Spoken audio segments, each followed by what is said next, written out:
Hello everybody. I'm Alvaro Hernandez, or Alvaro, or Alvaro, whatever you find it easier to say. I'm here to talk about how to create a NoSQL database on top of a SQL database, which seems like a really weird thing.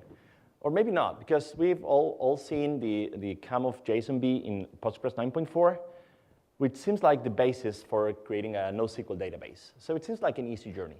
But I believe it's not. And we're going to show how the route that we chose to implement this NoSQL behavior is not very much tied to JSONB. So we decided to do something else. So let's start. Just before getting deep into the details, into these internals, just a few words about myself. I'm the founder and CTO of 8K Data, which is a research and development company in the database world. We're based in Madrid, in Spain. We're also the founders of the PostgreSQL Spain user group, which has become a really large user group, given the comparable size of Spain. We're more than 500 members right now, probably the 5th largest one in the world. And here are my coordinates in Twitter and LinkedIn if you want to reach me out after or during the talk. By the way, feel free to ask any question, anytime, no problem. Even if you feel the question is stupid, please do it, because it might not be stupid, it might be really smart for us all to learn about it. So don't hesitate. So let's just, doesn't matter. Go ahead now.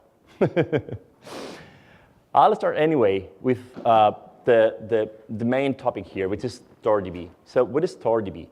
ToroDB, it's basically, in very simple words, it's a NoSQL database. So first of all, I'm sorry about speaking about NoSQL here in this conference, because it behaves as a pure NoSQL database that implements a Mongo protocol, which means that it's compatible with MongoDB, as is.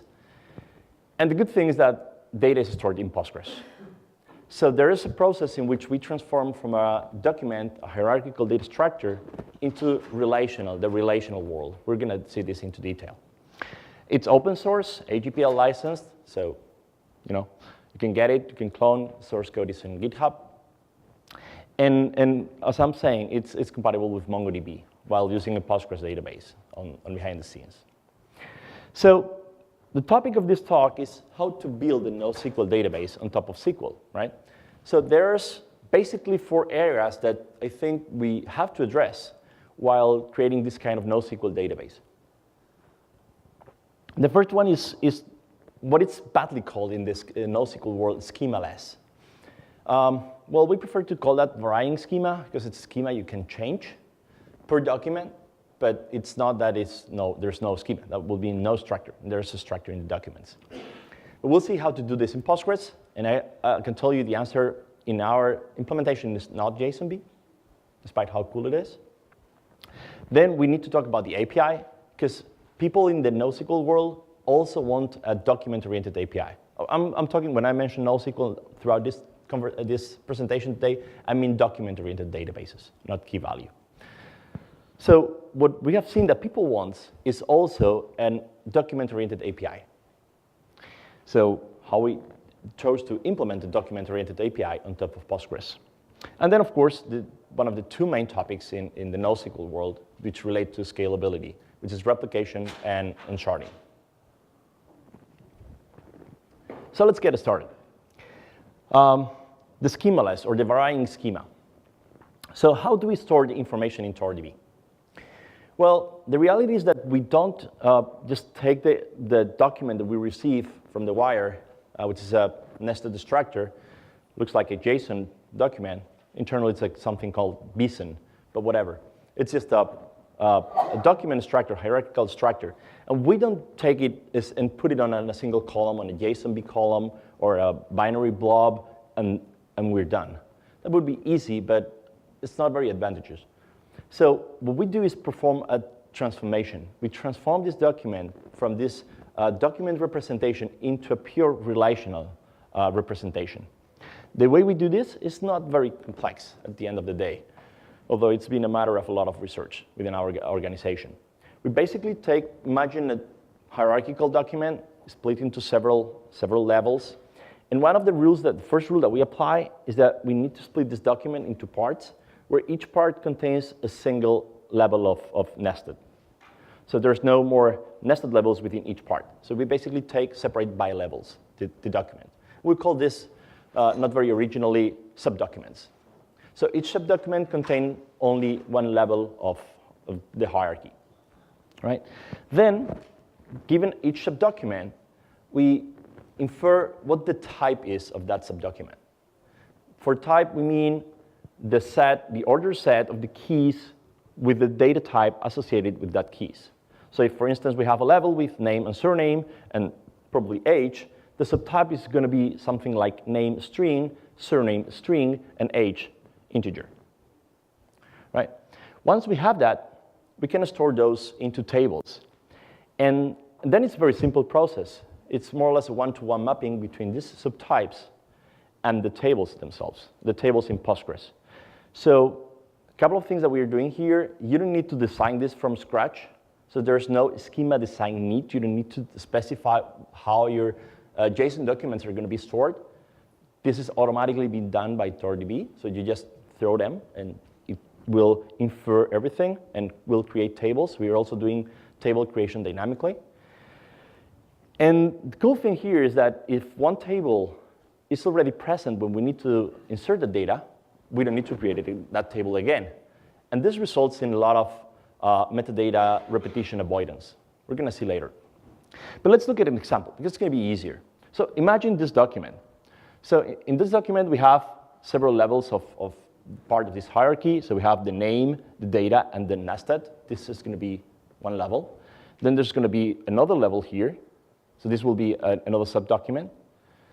Here, J and deeper will form another subdocument because they belong to the same level of hierarchy. And finally, a fourth one here. So we receive this, and we split it into these 4 pieces. As said, all these pieces contain only one level of part of the hierarchy. And where something nested, like here, here, or here, we just put a placeholder. Now, how do we store this relationally? Well, we remove the placeholders because we don't need them. And we map these to tables. So here we will need one table with a column name, name and type text, right? And so forth, right? If we look internally how this is created once run through ToroDB, it looks like this. So we have the root level. There is, by the way, in MongoDB a hidden field called _ID, which is a 12-byte field. That's why it's also present here. So it's implicit in this structure. So the first level will contain the name and the _ID, which is implicit here. And this gets stored into a table with a random name, like T3. They're consecutive names. But the names of the keys are preserved as is, and their type is preserved as is. So we have the _ID and the name. Then we had like these 2 levels with A and B who have the same type, the same key names, the same number of keys. So they will be stored in exactly the same table. So there's table, in this case, is T1, where we have the fields A and B with their corresponding data types.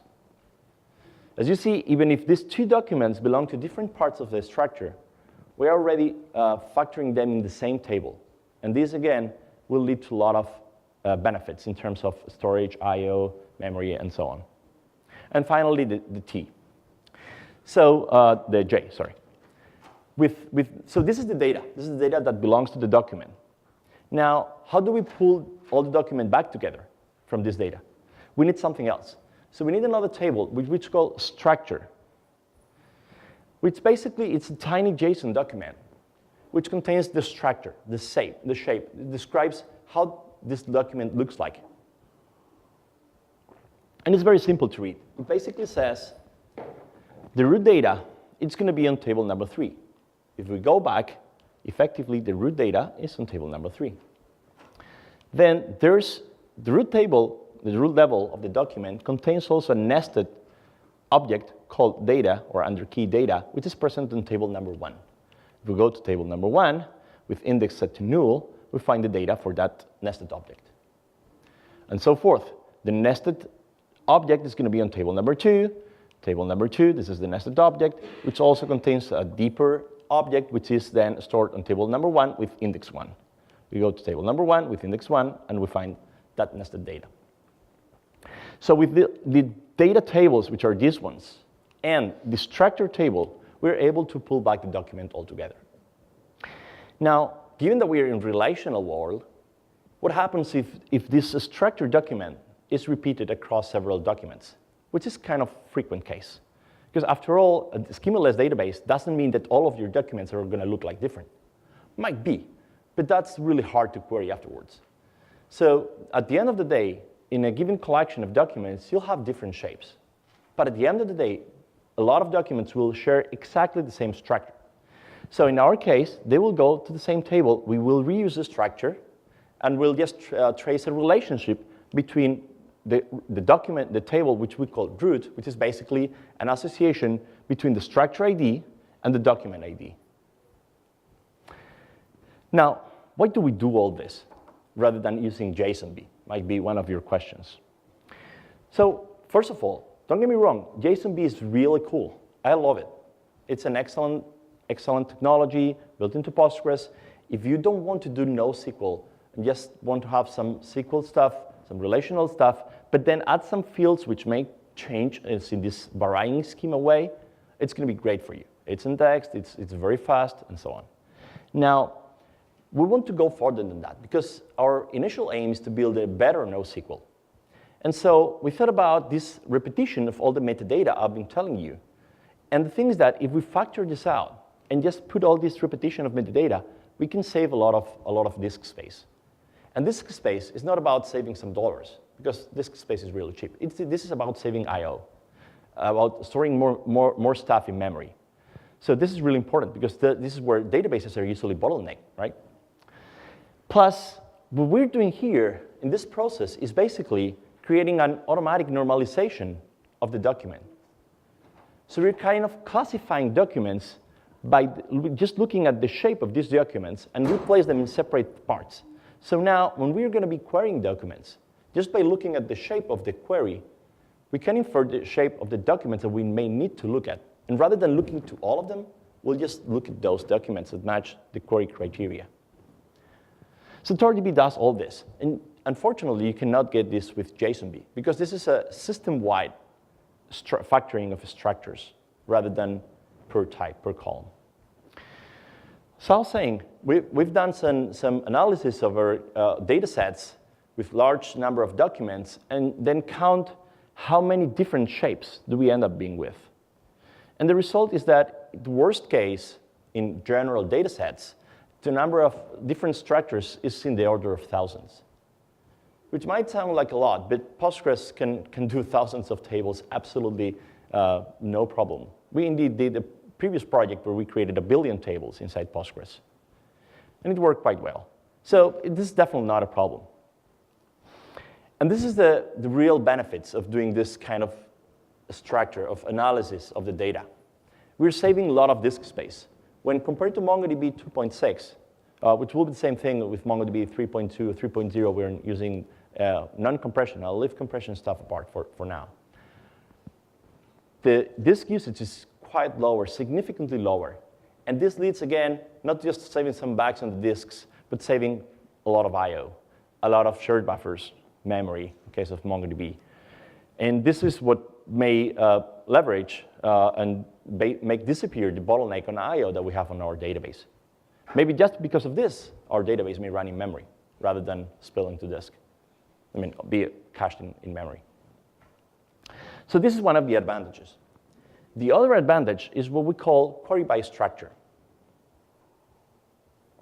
As I was mentioning before, the way we store the documents into the different tables basically means that we are normalization, in a process of normalization of the data. We're basically partitioning the data by type. Because partitioning is just storing things on separate tables for performance reasons. We're doing exactly that. We are storing different data on different tables based on the shape of the document. So it's a kind of partition by shape, by structure. So what happens when one document suddenly changes? So if a document changes, it's no longer the same document. It has a different shape, has a different structure. So we'll go to a different table. Of course, if you then ask a query and query for the common fields, or you don't care about those optional fields, then we will basically union all those results and return back to you all the document that matches that criteria, even though they are in 30 tables. Doesn't matter. Now, when you query one of those fields that were optional, and they're only present on some documents, you will go to those documents only, to different tables, rather than scanning the whole thing. Question? On the same lines, if the data type of certain document, some key changes, you create a different table? Yeah. OK, so the question, I'm sorry I didn't repeat the question before. If the data type of a field changes, do we create a different table? The answer is yes. Because again, for us, that's part of the structure of the document, and the structure of the document changed again. The real benefit of this is what we call the query by structure. Because if you're querying for a given field, and you say, I want the age of the people to be greater than 18, and you have a document where the age field is of type text, you cannot compare that, right? So in a normal NoSQL database, or in Postgres if you're using JSONB, you'll need to scan the whole thing. You don't know whether there's an age field. You don't know whether that age field is an integer. So you need to scan the whole thing, unless you have an index. But if you don't have, and by the way, this is very typical in MongoDB, because MongoDB can usually not use more than one index per query. And if you require ordering, that requires an index. So you're scanning the whole thing. Here, you're only going to be scanning those tables that really need to be scanned to produce the results. And this can lead to really significant advantages in terms of performance. By the way, even the structured tables, those are usually so small that we cache that in memory. So some what we call negative queries, which are queries with 0 results, which we may infer just by looking at the structure of the documents, that may be served directly from memory without having to scan anything, without having to touch the database, just because we have partitioned the data set based on the type. If you want to picture this, it looks like a little bit like this is a regular NoSQL data store. You know, when within the same collection, you can throw anything. Can be a person, can be a car, can be a person with age, or a person with payroll, or whatever, right? In ToroDB, it looks like a little bit like this. We're classifying the data. We're putting data into different bins based on their shape, not based on the willingness to separate them, which then developers' programs fail to meet, of course. So that's the first point, varying schema, or schemaless. Let's jump into the next one, providing a document-oriented API for document-oriented databases, NoSQL databases. As I mentioned before, we speak the MongoDB protocol natively. So over the wire, we do the same things that they do, and as such, it works as a replacement for MongoDB.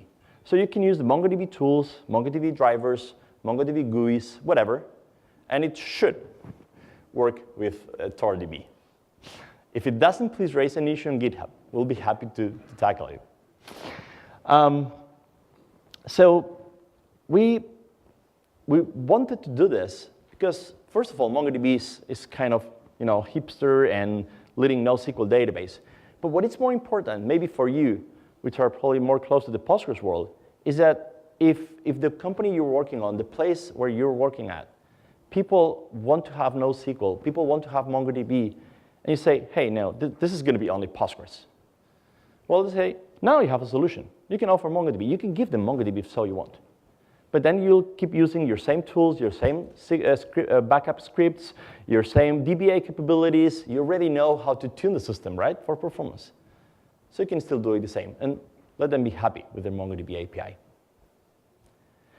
But of course, we want to go further than that. After all, don't we have SQL? So the good thing about ToroDB in this respect is that you can use the MongoDB API for writes, for reads, for whatever you want. But then, do you want to do SQL? You know how to do SQL? Then go for it. There's nothing preventing you from doing it. Probably writes are not going to be a fancy thing. We discourage people from doing writes via SQL, although technically, if you figure out the pieces together in a correct fashion, you could do it, and ToroDB will recognize that. But it's mostly for reads. So query with SQL, feel free to do that. And you'll be, I can tell you, and I'll show you some numbers by the way, you can be way more efficient by doing this with SQL. And then, of course, you have the really powerful SQL that Postgres has. So we're not talking about doing like simple stuff. So we have CTEs, we have window functions, we have powerful aggregates. So there's a lot of tools that we have in the Postgres language, which are not matter of this topic. So go and use them. And I want to reinforce this concept because it's curious that right now NoSQL is going back to SQL in so many ways. A lot of NoSQL databases are trying to build SQL layers on top of their database. Now, one of the problems that they have is that they're calling SQL what we call SQL in the year 92.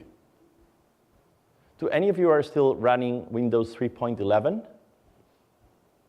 Raise hands. No, right. So then don't use SQL 92.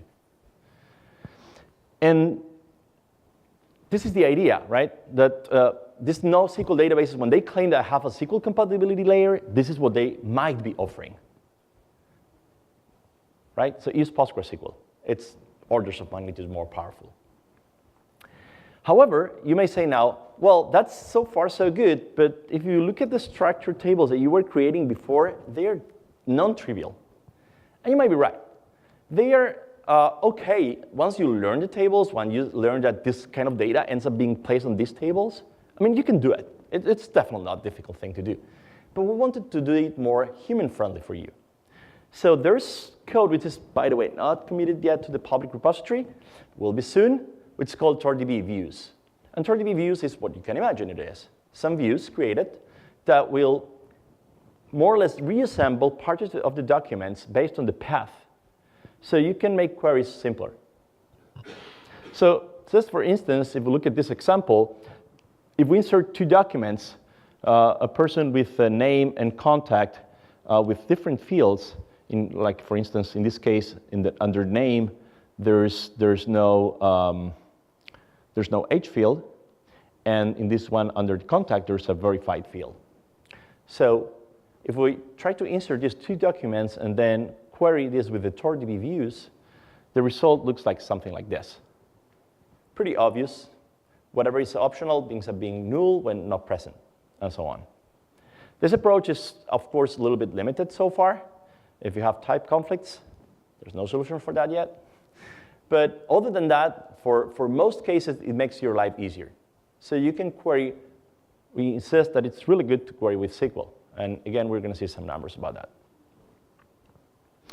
And of course, we can use any SQL tool. And this is really important. Because if you look at all the SQL layers that NoSQL databases are building right now, they call it SQL, but it's not SQL. It's SQL-ish. It means like, looks like, feels like, but it's not. And this is a really important difference, because for a developer it might be OK. But from a tooling perspective, it's definitely not OK, because a SQL-ish language will not run SQL tools. And I cannot express how many SQL tools are there available right now. With ToroDB, you can use any of those. So this is an example of querying that view from pgadmin. So don't be fooled by those claims of SQL compatibility layers. They're targeting SQL 92 with a similar language which is not supported by any SQL tool. So it's basically, I won't say it's nothing, but not the same thing. All right, so we have covered the varying schema. We have covered the document API and the SQL API that also ToroDB offers you right now. Let's look at the replication. So the replication, well, you know that ToroDB, it's based on Postgres, and Postgres has a replication protocol, right? Indeed, you can replicate in a binary fashion or in a logical fashion. MongoDB has logical replication. And we chose to implement MongoDB replication for ToroDB. So basically, ToroDB replicates via the MongoDB protocol. Yeah? Can I just start adding ToroDB nodes to a Mongo cluster and then remove all the Mongo nodes? That's the idea. And then you have online migration? Mm-hmm. That works? Honestly speaking, the replication part has two sides, the slave replication. I'm going to explain it all, but anyway. And being a slave and being a master node. Right now, ToroDB can be a slave node, cannot be a master node yet. Soon. Yes. But yes, that's the idea. I would love to see that demo. Me too. Yeah, ToroDB is under development yet. So, not everything is done. But the idea is that you can do that perfectly. So that's why we chose to implement the MongoDB protocol. We love the Postgres replication protocol. It's far better than MongoDB replication protocol. However, we want to be compatible with MongoDB, so you can migrate off MongoDB and do more things. So we implement the MongoDB replication protocol. How does it work, the MongoDB replication protocol? Indeed, it's quite simple, the way that it works, not the protocol itself. But it basically, MongoDB saves any change that happens to the database to a local collection in a somehow idempotent format, so you can reproduce those changes one by one. And then the slaves pull this, query this collection. This is a normal collection from an application perspective. You just query that collection, get the document which reflects the changes, and apply those changes, and then send feedback upstream to either the master or the slave server from which you're replicating from. So at first stage, we looked at a solution called NoSQL, which is basically this: migrate from MongoDB to Postgres. This tool has been built by Stripe, because Stripe is a payment company. They use MongoDB as a front end for all their payments. But then they ETL to Postgres for doing analysis. So they built this tool. But this tool is kind of limited. So first of all, you need to predefine the transformation of the data, whereas in ToroDB's transformation is automatic, so you don't need to do anything. And second, and more importantly, this tool is just querying the collection, whereas we're implementing the full protocol. By implementing the full protocol, we vote in the master election, we follow topology changes, so if a master is demoted and a new master is selected, we follow that. So it's completely different stuff. So we did our own stuff, and we built this into ToroDB 0.4, which is in snapshot stage right now. So if you want to look at it, it is on a separate branch on the GitHub repository. It's not on the main branch. What we're able to do this is, again, pull data as a MongoDB slave. So as of now, you can hook ToroDB and start replicating live from a MongoDB master, and then query with SQL, or query with the MongoDB API. Then it comes the point about talking about how will ToroDB be a master DB, a MongoDB master node. And the way we are building this, it's using a feature called in Postgres. It was introduced in Postgres 9.4, and which we have here in this room one of the main authors of it, which is called logical decoding. Logical decoding in Postgres looks very similar, at least in concept, to what MongoDB does for logical replication. So it was a perfect fit for us to take the logical decoding, the output of the changes that happen to a Postgres database, and then consume those changes, reshape them into what MongoDB expects to receive, and then feed that to MongoDB slaves. Unfortunately, this looks very simple in theory. It's very complicated in practice, and requires a lot of tooling that it's not probably yet available in Postgres ecosystem, not in the database, which is complete, but outside of it. So this is still a work in progress, but definitely it's going to be there. So we'll be able to serve replication data to MongoDB slaves. All right, and then, so this is replication. Let's talk about sharding, or horizontal partitioning, or multi-master, whatever you want to call it.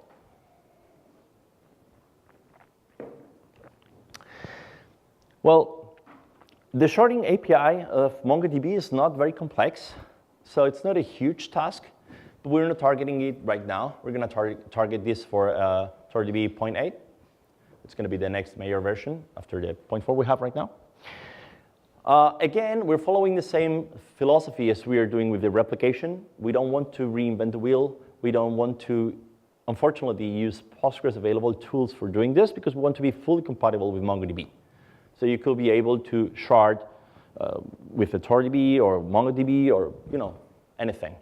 And that's why MongoDB in the sharding environment has some master nodes or coordinator nodes, whatever you want to call it, that are called MongoS. So ToroDB will be using the pure MongoDB MongoS as the coordinators. So on a pure ToroDB sharded cluster, you'll find MongoS as coordinators, and Mongo config servers as metadata servers. This is the way MongoDB works. So again, we want to be transparent. Just implement the protocol, and we should work as MongoDB works, at least in terms of being interoperation. However, we have another option, which is, what if rather than sharding per se, which we will be doing, we shard database that is below us? What if we just take a database that is a distributed database that can share data transparently or somehow transparently for us, and put a single ToroDB node and then shard that under the covers? This is something you can do right now. We don't need to wait for implementing the sharding part of it. And we can use databases like Greenplum or CitrusDB or Redshift or whatever we're going to be able. And this is a real, if you permit me to say this is a real game changer. Because if you look at the performance of doing aggregate type queries in most NoSQL solutions, definitely in MongoDB, if you try to do data warehousing, even though they are advertised as big data databases, and if you need to scale the size of Google, use MongoDB. But then at the end of the day, try to run a query on a 100 gigabyte database. It's tiny. A terabyte database. It's painfully slow. One of the reasons it is so slow, it's because all the data is thrown together without any order, without any categorization, without any structure. So it's really slow. And distributed databases, like the ones that I mentioned here, are excellent at doing so. Can push down the query execution and perform this very effectively. So we tried this. A couple of weeks ago, one of these distributed databases was open sourced. So we quickly ran and tried that with ToroDB. Now that we know that the CitrusDB is also going to be open sourced soon, we'll also do that test with CitrusDB. So we basically took a ToroDB 0.4 version, and the goal was basically, let's start replicating from MongoDB master node. So we add ourselves as a slave, just listening to the network, not interfering. You don't need to replace anything, just to start listening, replicating data in real time, and then query with SQL. Forget about MongoDB API, just query with pure SQL. And let's look at the results. Let's see if this is better than what we have. So we did a benchmark. We took the very famous Amazon data set, but the whole data set, which is around 60 gigabytes of data. It's not big, but we didn't have, by the way, more time to do this. And we set up 4 nodes for both MongoDB and the database. In this case, we're using Greenplum open source version, on a Amazon instance of small size. So first of all, what is the comparison of the data stored on disk? So again, because of the process we're doing in ToroDB, we require significantly less disk space than MongoDB. And here we're using compression in MongoDB. We're using the default compression algorithm in MongoDB 3.0 with wire target storage engine, which is like the best of the best, which compresses data in a factor of 9, as they say, yet is significantly bigger than what we get in this case with ToroDB running on Greenplum, also using compression, but also using columnar storage. And then we did some real made-up queries, not chosen to do some benchmarking, because we did this like 1 week ago, just before another conference where I was presenting this. So this is just some queries, very simple queries over this data set.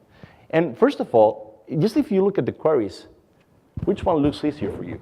Probably this is a biased question because you're here for Postgres.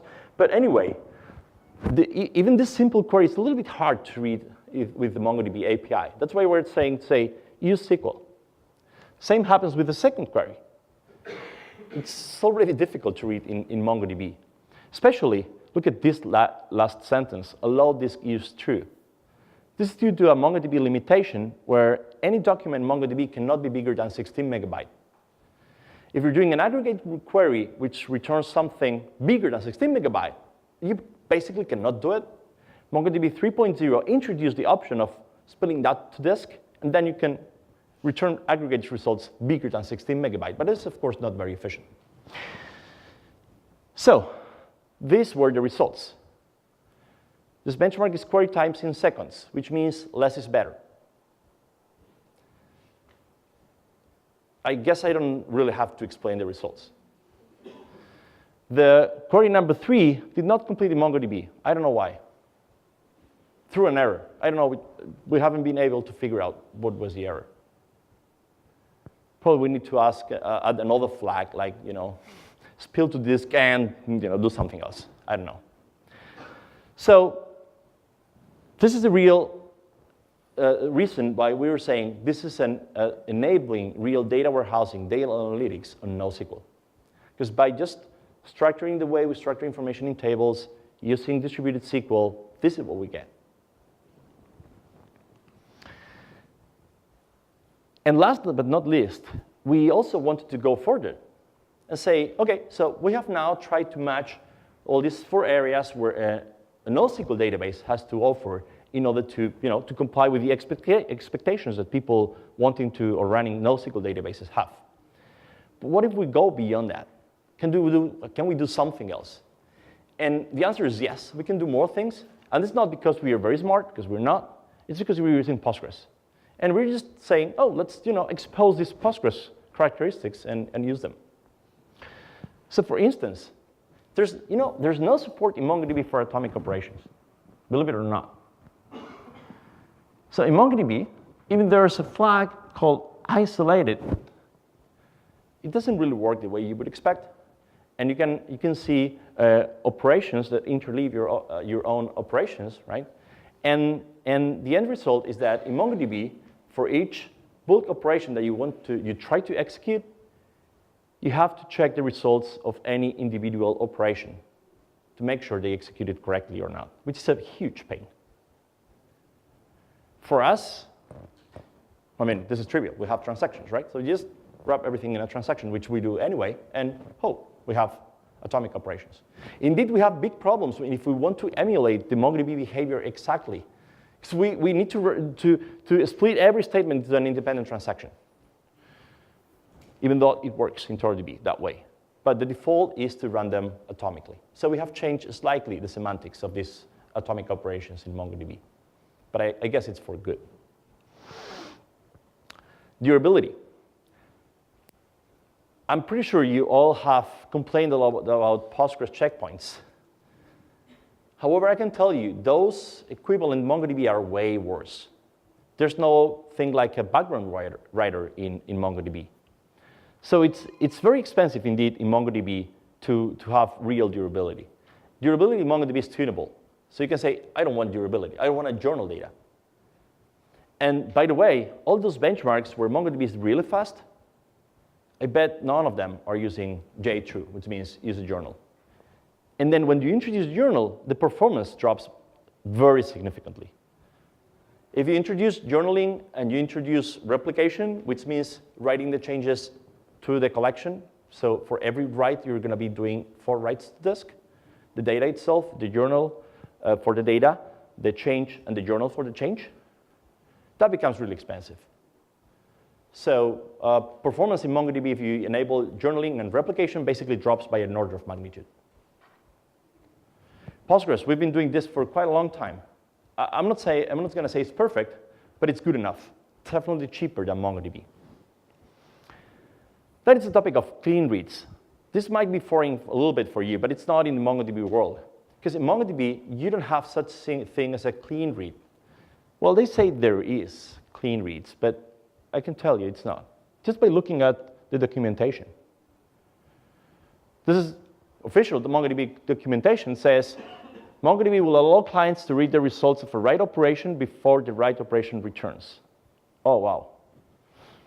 If this can happen, and the database crashes before writing the operation, but someone has already read the information, you may have read the information that will no longer exist in the database. So I don't know how they claim this is a clean read. They say it's not dirty reads because dirty reads are a concept of ACID levels, and they don't have ACID. So they say, OK, let's call them tainted reads. Doesn't matter. It's not clean reads. How hard was it for us to implement clean reads in ToroDB? 2 lines of code. Again, it's not that we are very smart here. We're just leveraging Postgres and say, oh, let's run every transaction under repeatable read mode and read only transactions. And we're good to go. There's nothing else required for us.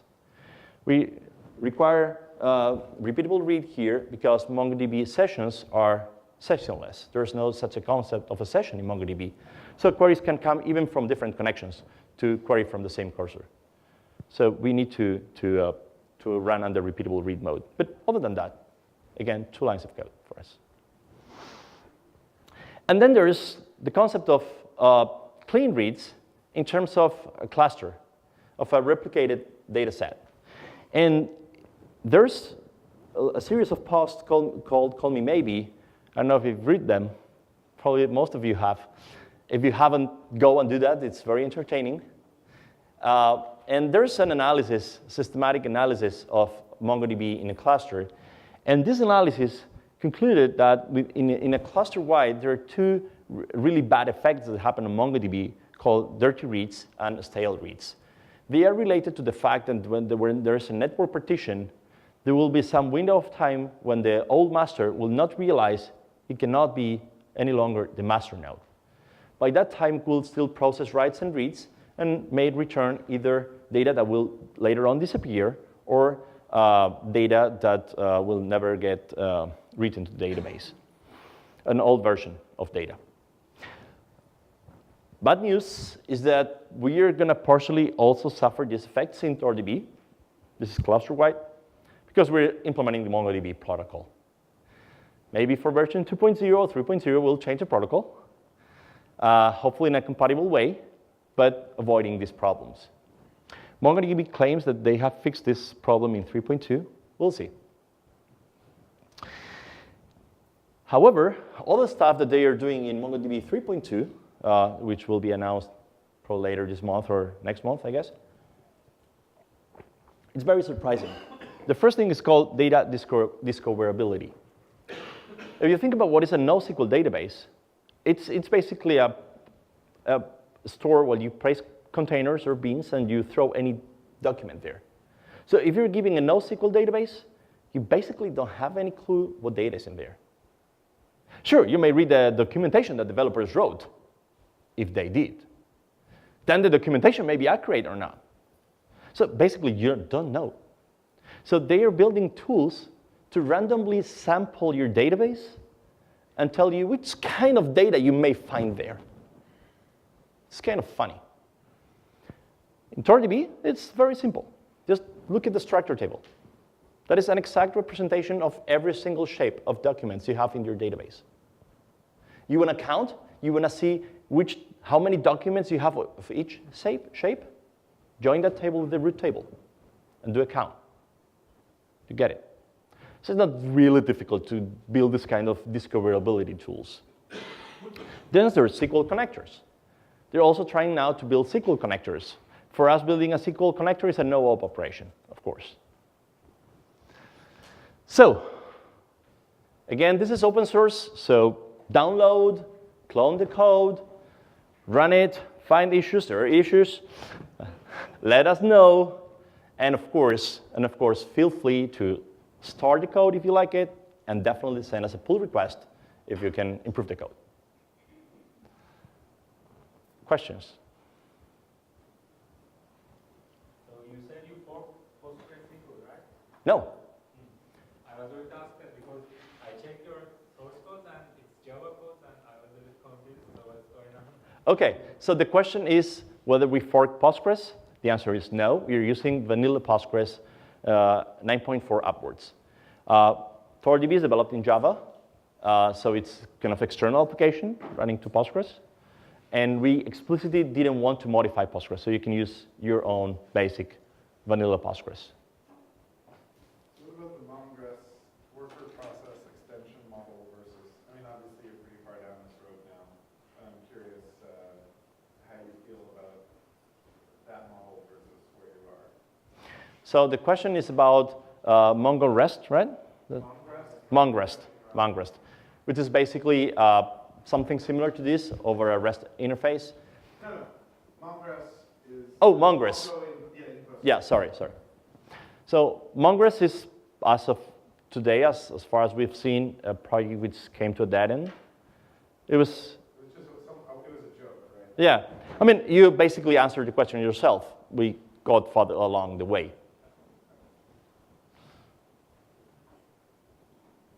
More questions? One question. Are the underlying structures that are created fairly readable?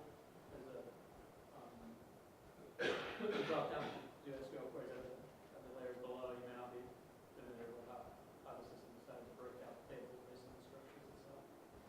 So the question is related to how readable are the structures that we create automatically, right? So as I was saying before, I mean, the table names are sequential numbers, which basically tells you probably nothing. However, if you run a system over ToroDB and you look at the tables that they are created, it's not very difficult to identify which concept that tables belong to. So you say you're inserting employee data. You'll have employee data with salary, without salary, with address, without address, whatever. And they will end up all of those in different tables. Now, you can create a view, which is an alias over a table, giving it a name. So once you see that table 17 contains the data with employees with payroll, just create a view to select star from table 17 with the name employees with payroll, if so you want. So it's even so interesting that sometimes we've run this with some customers, not even using ToroDB. They wanted to have a relational database, but they say, we don't have any clue what the schema is going to look like. So we just said JSONB column and started running the application, started inserting data. And after 6 months of running this in production, they run it through ToroDB, all the JSONB files, or the JSON export, and see which tables did ToroDB create. And then look at the views, and then basically design your tables. So you can think of it as a more or less automatic design tool for loosely structured data. It's definitely not perfect. I mean, it's automatic. I'm not claiming this is absolutely magic, but it can help you a lot. So the way the tables are created, it's somehow you can track it a little bit. It's not really hard at the end of the day, but then there's the ToroDB views, which are a help on top of that. But the real important point is that you have the tables there. Might be a little bit more difficult, a little bit more easier to query, but you have them. So you can run any SQL query on top of those. You create the tables on the fly when the document comes in. Yeah. Table and then do the insertion. Yeah. How do you handle the concurrency issue with that? So if two documents come along, they both try to create the same table. You obviously can't do that. Yeah, that's a really good question. How do we handle concurrency in terms of table creation? So first of all, we only do table creation. We never do alter table as of today. So we create new tables. If a table happens to be empty at some point, we don't care. So table creation for us, it's something immutable. Once created, it will never be touched. So we only need to worry about the problem of concurrent table creation. Concurrent table creation, so whenever we have per user session, we have several data structures within ToroDB. One of them is our execution queues, right? So we put the tasks that the session needs to execute in the database, and those are sitting in separate queues and separate. So there's separate queues with a global executor, a thread pool.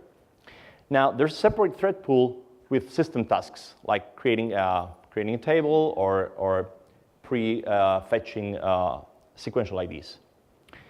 And whenever a task needs to create a table, it will put a request on the global execution queue, the system queue, and we'll flag that as a dependency. So that task will be blocked until this dependency is satisfied, which is on the global execution queue.